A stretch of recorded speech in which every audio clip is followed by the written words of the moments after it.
আমরা বাঙালি এমন এক নিকৃষ্ট জাতি, একজন সেলিব্রিটির একটা গান, একটা মিউজিক রিলিজ হইলে আমরা সাথে সাথে সেটা কপিরাইট মেরে দিই।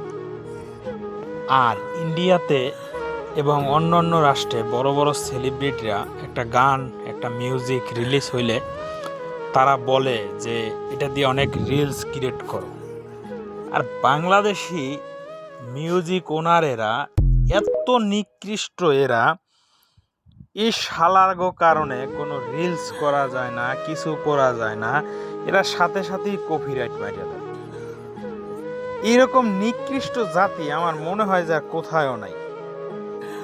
এরা কাউকে বড় হইতে দেবে না, শুধু নিজের বড় হওয়া নিয়েই সবসময় ব্যস্ত থাকে এই বাঙালি। এই বাঙালি আর কোনোদিন শুধরাবে না। শালা নিকৃষ্ট জাতি এক বাঙালি আমরা, এরা আর ভালো হইতো না।